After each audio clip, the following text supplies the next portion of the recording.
vamos falar um pouquinho sobre farmacodinâmica. Ao longo desse semestre, a gente vai ver que algumas drogas são agonistas, outras drogas são antagonistas. Para entender isso, vamos pegar o exemplo da noradrenalina. A noradrenalina é um ligante natural, tá? Ela é uma substância que a gente chama de ligante natural. Ligante natural, porque a substância endógena, a substância do meu corpo, que vai exercer um efeito sobre as células cardíacas, por exemplo. A noradrenalina, ela vai se ligar ao receptor beta-1 adrenérgico, ao receptor beta-adrenérgico, ó, tá vendo? Eu coloquei vários receptores beta-1 aqui, porque o coração tem bastante receptor do tipo beta-1, tá?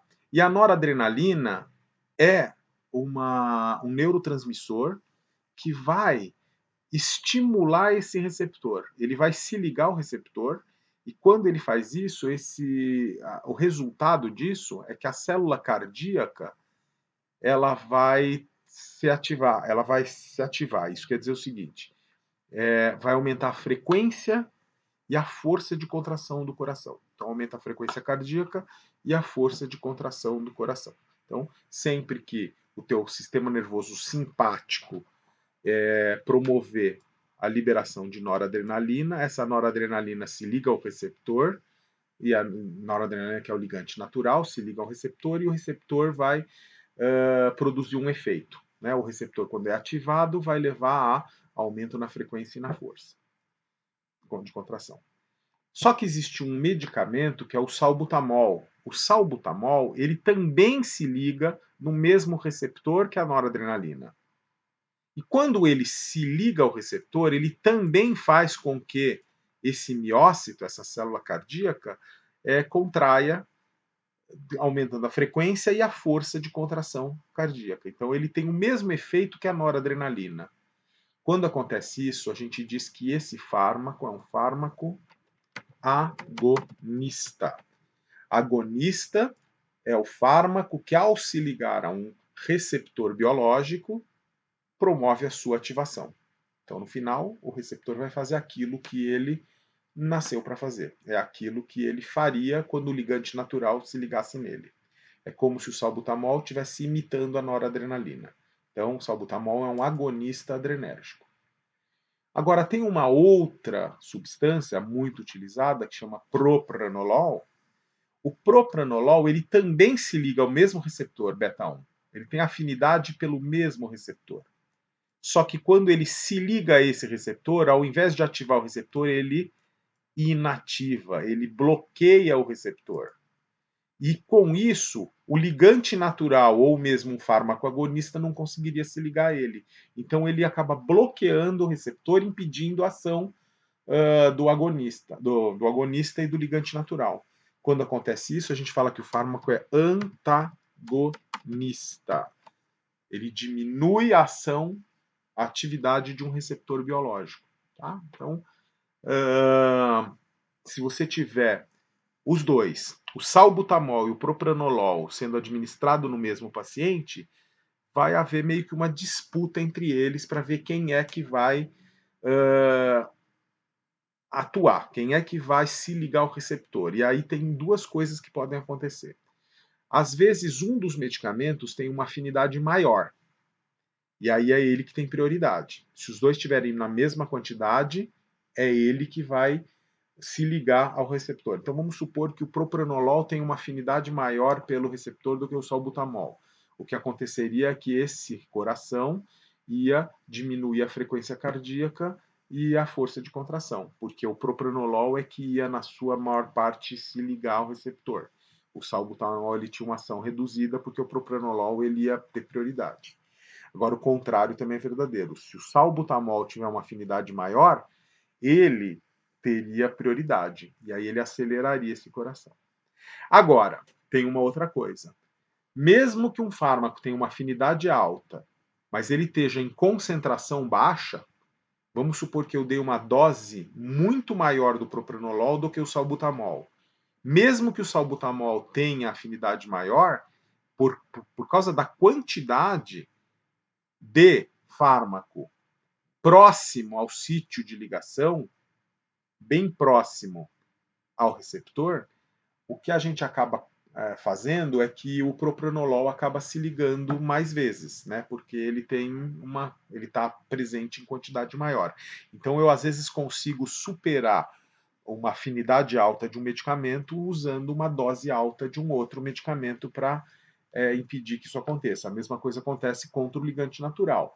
Eu continuo produzindo noradrenalina, então em algumas situações eu vou precisar usar um antagonista numa dose muito mais alta para poder superar a ação do ligante natural, tá? Mas isso é possível com aumento de dose. Mas lembrando que aumento de dose também aumenta o risco de efeitos adversos. A região que a gente tem em volta do receptor, próximo ao receptor, a gente chama de biofase.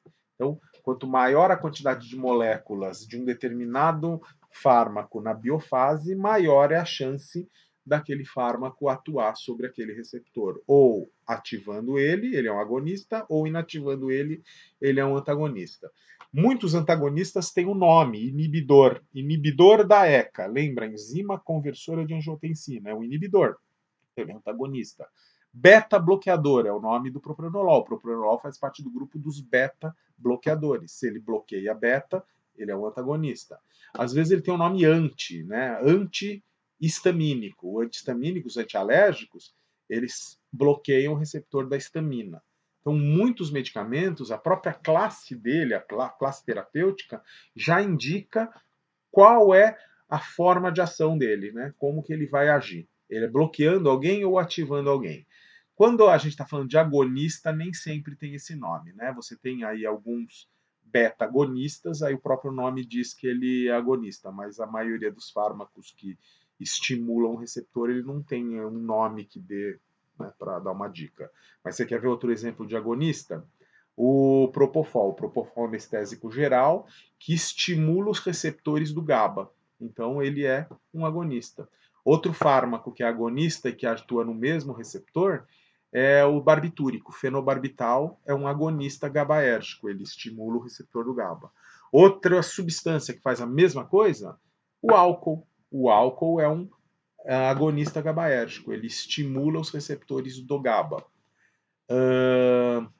Outro fármaco agora, a antagonista, que bloqueia. Inibidores da bomba de próton. O omeprazol, pantoprazol, lansoprazol, eles são antagonistas porque eles bloqueiam uma proteína, né, que é uma enzima, que chama H+K+ATPase, é a bomba de prótons. Então ele bloqueia a bomba, ele é um antagonista. Deixa eu lembrar algum outro agonista. Você tem uma substância que é uma pilocarpina, ela estimula os receptores da acetilcolina. Então, ele é um agonista colinérgico. Então, tem várias drogas que a gente vai estudar ao longo desse semestre que ou estimulam ou bloqueiam um receptor biológico.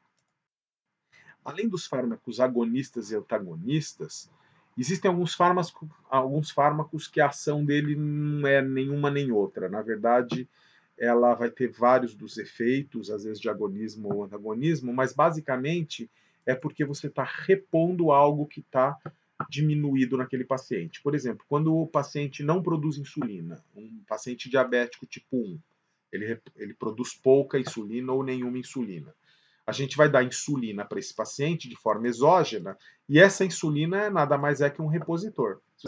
Então, na verdade, ela está só repondo algo que está diminuído no paciente.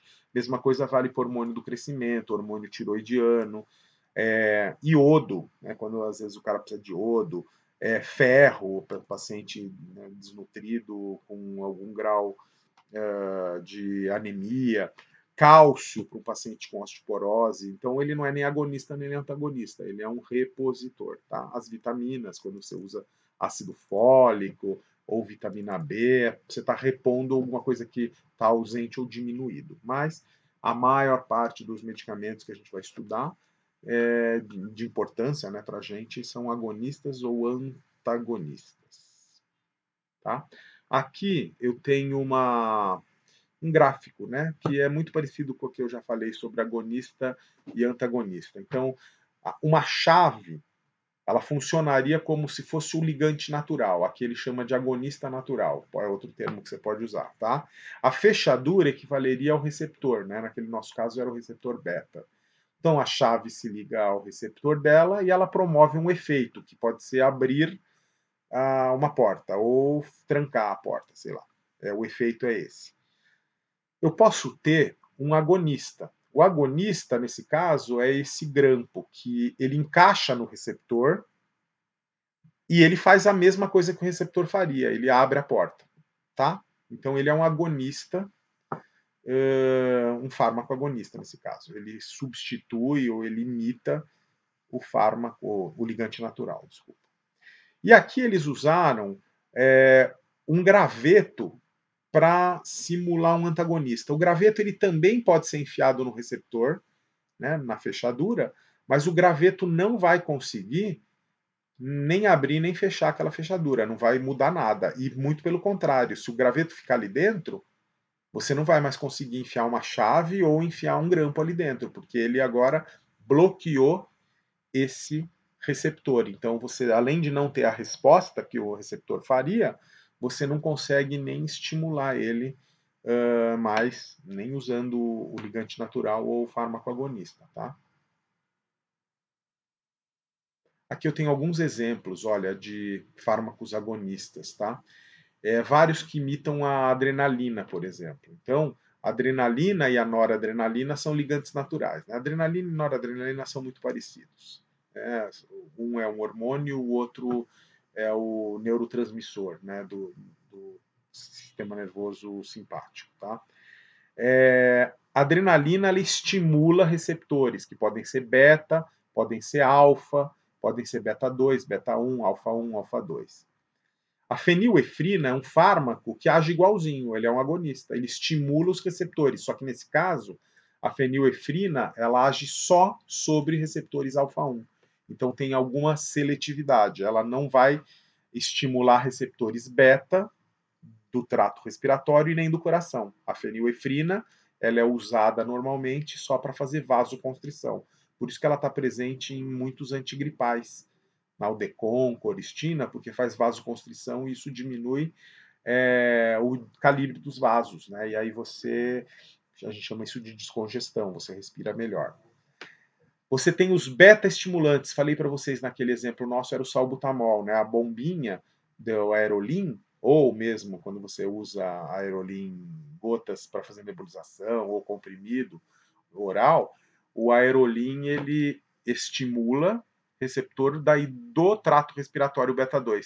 Aí você fala, mas professor, lá no exemplo você falou beta 1, porque o salbutamol ele tem ação também sobre beta 1, mas a ação desejável dele é sobre o beta 2 do trato respiratório.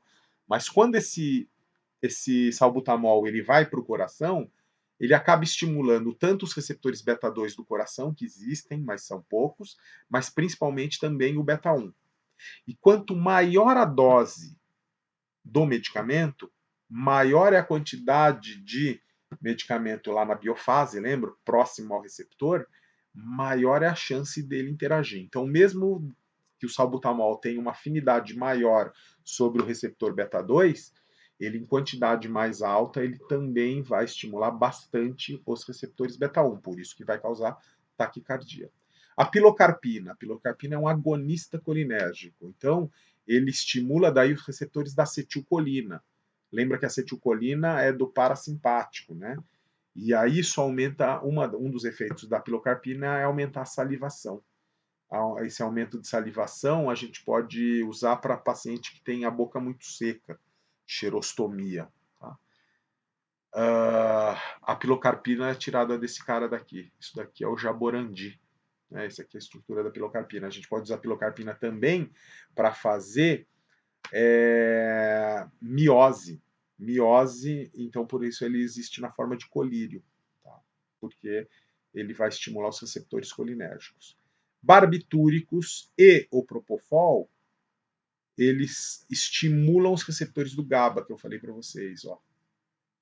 E aí ele vai ser usado, a gente vai ver algumas aulas mais para frente, a gente usa para como anticonvulsivante, né, alguns barbitúricos, como anestésicos, o propofol e outros barbitúricos.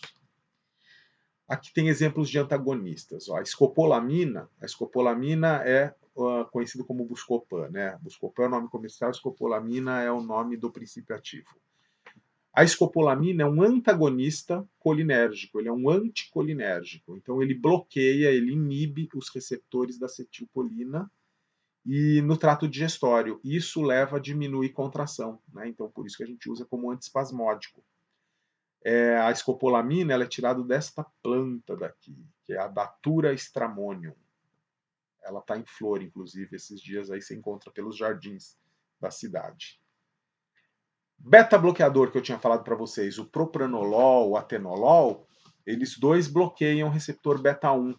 Então é um antagonista adrenérgico. Mas o propranolol tem uma afinidade também, tem afinidade também pelo receptor beta-2. Lembra que beta-2 está presente no trato respiratório. Alguns pacientes podem ter insuficiência respiratória quando usa o propranolol.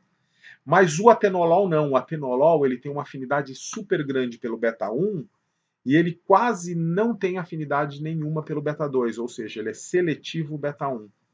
Isso faz com que ele possa ser usado nesses pacientes que tenha insuficiência respiratória quando usa o propranolol. A maioria dos pacientes pode usar propranolol numa boa, mas alguns pacientes que apresentam isso podem mudar para atenolol e aí vai ter um efeito igual ao do propranolol no coração, mas menor no trato respiratório. O captopril é um inibidor da ECA, é um antagonista da enzima conversora de angiotensina. Captopril a gente usa para antihipertensivo e ele é retirado do veneno de uma cobra. Na verdade, ele foi descoberto a partir do veneno de uma cobra. Foi uma descoberta de um brasileiro aqui em Ribeirão Preto. Ele, um pesquisador lá da USP de Ribeirão, ele descobriu que no veneno da cobra tinha uma substância que baixava a pressão da presa e inibia a enzima conversora de angiotensina. A indústria farmacêutica usou essa informação para produzir o captopril. Hoje existem vários outros, né? Lisinopril e vários outros que são da mesma classe terapêutica, são antagonistas da ECA. A prometazina é um antihistamínico, ele bloqueia o receptor da histamina. Então, o Fenergan é um antialérgico, por isso que a gente usa ele, porque ele bloqueia o receptor da histamina. Bloqueadores de canal de cálcio, verapamil, amlodipina, nifedipina, elas bloqueiam um canal, então ela é um antagonista. A gente usa isso para angina, a gente usa para hipertensão, a gente usa isso para algumas arritmias. A lidocaína é um anestésico local, né, diminui a dor, né, ele anestesia, mas como ele faz isso? Porque ele bloqueia, ele inibe canais de sódio dos neurônios que causam a dor. Um outro uso da lidocaína, que não é tão assim conhecido, é como antiarrítmico, mas ele também bloqueia canal de sódio daí agora do coração, dos miócitos, e isso diminui batimento cardíaco. Então ele pode ser usado como antiarrítmico, não só a lidocaína, como outros anestésicos locais. Nesse caso não é o uso como anestésico, mas sim o uso como antiarrítmico. Tá? Não vou falar que ele é um anestésico do coração, mas é como se fosse. Tudo bem? Aqui eu estou falando de tipos de antagonistas, né? Então você tem alguns antagonistas que bloqueiam realmente o sítio de ligação, então eles são chamados de competitivos, tá? Tem alguns tipos de antagonista que ele não bloqueia o sítio de ligação do ligante natural. Ele vai bloquear uma outra área do receptor, mas vai com isso diminuir a afinidade que aquele receptor tem pelo ligante natural. Então, no final, também diminui a atividade do agonista ou do ligante natural, mas sem bloquear de verdade o receptor. Então, ele é um antagonista não competitivo, também chamado de alostérico, é um termo bastante utilizado. O metafenoide não é um termo muito usado, mas você pode chamar ele de alostérico. Então, é quando ele age num lugar diferente do sítio de ligação, do sítio ativo daquele receptor, tá? Então é uma outra, ele vai, o medicamento nesse caso vai se ligar em outro lugar. O antagonista químico é quando ele acaba se ligando ao ligante natural, a substância que você quer, e aí ele impede que o outro consiga se ligar, né, no receptor. Imagina que você tem uma fechadura, e aí você vai lá e enche essa fechadura de durepox. Essa fechadura não, desculpa. A chave, né? Você tem o ligante natural, que é a chave, e você enche essa chave de durepox. Na hora que você for tentar enfiar no receptor, que é a fechadura, ele não vai entrar. Então é isso, daí seria um antagonista químico. Ele vai se ligar ao ligante natural e vai reduzir a quantidade que está disponível para exercer o efeito. Um exemplo disso é a protamina. A protamina é um antídoto que a gente usa para quando o paciente está tendo muita hemorragia por conta de heparina. Pode ser uma heparina do próprio paciente ou heparina que foi administrada no paciente, porque a heparina também é um ligante natural. A heparina é uma substância endógena. Então, você pode dar protamina, porque a protamina ela acaba capturando a heparina. Né? Tanto faz se a heparina medicamento ou heparina ligante natural, né? A endógena. E aí diminui a atividade da heparina, então também é um antagonista. Antagonista fisiológico é aquele que exerce um efeito contrário a de uma outra substância. Então vamos pegar a acetilcolina, tem efeito contrário da adrenalina. Ela não bloqueia, não se liga nem no mesmo receptor, mas tem um efeito fisiológico contrário. Então, quando tem excesso de acetilcolina, você tem uma diminuição na atividade adrenérgica, tá? Mas não porque houve direto uma competição entre eles pelo mesmo receptor ou bloqueio. Simplesmente porque você ativou um sistema diferente, o sistema contrário. Então, o simpático ele tem efeito contrário do parasimpático, tá? No caso do cérebro, o GABA tem efeito contrário do glutamato, mas não se ligam nos mesmos receptores, só o efeito deles é que são fisiologicamente opostos, então são antagonistas fisiológicos. GABA é um antagonista fisiológico do glutamato, por exemplo. Tá? Aqui eu tenho alguns exemplos. Tá, afinidade eu já contei para vocês, que é a tendência que uma substância tem para combinar com o receptor biológico, isso é diferente para cada substância. Algumas têm afinidade maior ou menor, e eu posso compensar isso aumentando a quantidade do medicamento ou da substância próxima ao sítio de ligação, né, na biofase. Potência é uma medida que representa o quanto de um medicamento eu preciso em relação a outro para ter o mesmo efeito. Então, um exemplo prático. O omeprazol de 20 miligramas produz o mesmo efeito que a ranitidina de 300. Então, eu preciso de 300 miligramas de ranitidina para ter o mesmo efeito no estômago, praticamente o mesmo efeito no estômago, do que se eu tomasse 20 só de omeprazol. Então, eu posso dizer que o omeprazol é mais potente que a ranitidina. E se eu dividir 300 por 20, eu até posso afirmar a quantidade. Eu falo que o omeprazol é 15 vezes mais potente que a ranitidina. Esse terapêutico é uma medida que a gente calcula dividindo a dose que é tóxica de um medicamento com a dose que normalmente é utilizada, a dose efetiva, que é a dose terapêutica. Tá? Se você tiver um medicamento que a dose tóxica é muito alta, ou seja, eu preciso tomar muito para ou morrer ou ter algum efeito adverso grave, e eu preciso só de uma quantidade muito pequenininha para tratar a minha doença, o índice terapêutico vai ser alto, né? Porque se você tem no numerador um valor alto e no denominador um valor baixo, né? Por exemplo, sei lá, dose para matar precisa de 1000 e a dose curar eu preciso de 100. 1000 dividido por 100 dá 10. O índice terapêutico 10 é alto. Isso quer dizer que mesmo que eu erre a dose, se eu tomar dois comprimidos, ou se eu for hepatopata, nefropata, ou tiver pouca albumina, ou se for um metabolizador lento, tudo aquilo que a gente viu até agora, a concentração plasmática da droga ou nos seus efeitos, a chance de dar um problema muito grande é muito baixo, porque eu posso superar até 10 vezes, né, esse valor que não tem tanto problema. Agora vamos pegar uma droga que para causar um dano muito severo eu preciso de 500 e para tratar as pessoas eu preciso de 450. Está muito perto esse valor, né? Então quando eu dividir um pelo outro, eu vou descobrir que o índice terapêutico é 1,2 2, por exemplo. 1,2 é muito perto de 1.